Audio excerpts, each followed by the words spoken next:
Hello everyone, good morning. আশা করছি তোমরা সকালে খুব খুব ভালো আছো। তো এই দেখো আমি ঘুম থেকে উঠে পড়েছি।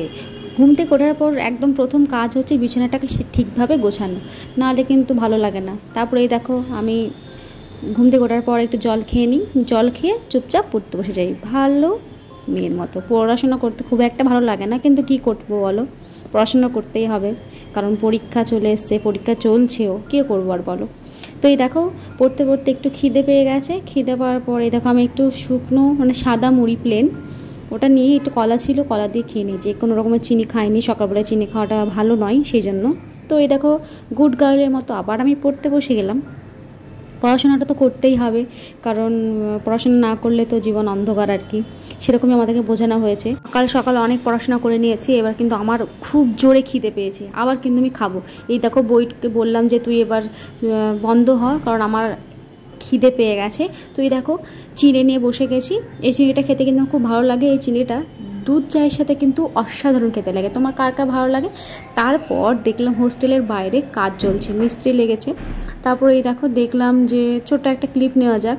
তো তারপরে ক্লিপ নিতে নিতে দেখলাম ডেলিভারি বয় ফোন করেছে, কারণ ফ্লিপকার্টে একটা জিনিস অর্ডার করেছিলাম। তো ডেলিভারি বয় এখানেই রেখে গেছিলো। এখানে আমার মতো অনেকে মানে অনেক মেয়েরই পার্সেল রয়েছে। তো খুঁজে খুঁজে বার করে আমারটা নিয়ে রুমে চলে আসলাম।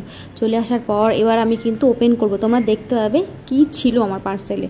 তো পার্সেলটা কিন্তু সত্যি অনেক কষ্ট করে খুলেছি আমি, কিন্তু প্যাকেজিংটা সত্যি কিন্তু অনেক সুন্দর ছিল। ফ্লিপকার্টে থেকে মানে এত সুন্দর প্যাকেজিং, আমি তো পুরো ফিদা হয়ে যাই। তো ফ্লিপকার্ট থেকে আমার জিনিস অর্ডার করতে এই কারণে বেশি ভালো লাগে।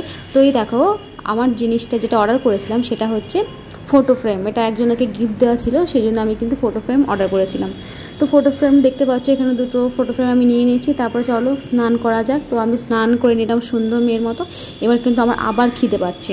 তো এইবার দেখো হোস্টেলের খাবার বুঝতে পারছি, এখানে আমি চিপস নিয়ে নিয়েছি, আচার নিয়ে নিয়েছি, আর আজকে হোস্টেল থেকে দিয়েছিল পুঁই শাক আলু তরকারি। কী করবো বলো, আজকে বেরোনো হয়নি, তো কিছু কিনে নিয়ে আসা হয়নি, চিকেন বা ডিম বা মাছ।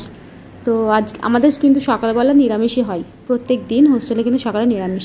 তো এই দেখো মনকে একদম খুব কষ্ট করে মনকে বুঝিয়ে আমি কিন্তু এটা খেয়ে নিলাম। প্রথমে আচারের তেল দিয়ে মেখে একদম সুন্দরভাবে মুখে নিয়ে নিলাম। তো কি করা যাবে, এটা খেয়ে আমাদেরকে থাকতে হবে, উপায় নেই। অবশ্য রাত্রেবেলার দিকে আমাদেরকে কিন্তু এখানে আমিষ দেয়, মাছ বা ডিম যাই হোক না কেন, আর সপ্তাহে একদিন চিকেন দেয়, সেটা শনিবার। তো এই দেখো খাওয়া দাওয়ার পর কিন্তু সন্ধ্যাবেলায় আমি আবার পড়তে বসে গেছি।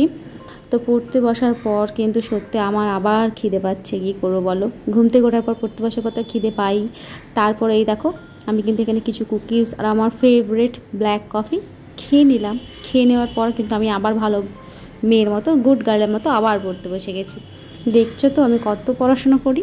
তোমরা কিন্তু পড়াশোনা করবে, পড়াশোনা করা উচিত। তারপরে দেখো রাতে ডিনারে ছিল আজকে মাছের ঝোল, আর একটা সবজি ছিল আলু বড়ি বেগুন। তো খেতে কিন্তু ভালোই লাগছিল আলু বড়ি তরকারিটা। আর যাই হোক সকালের থেকে তো অনেক ভালো। তো ভিডিওটা কেমন লাগলো অবশ্যই জানিও। টাটা, আজ এখানে শেষ করলাম।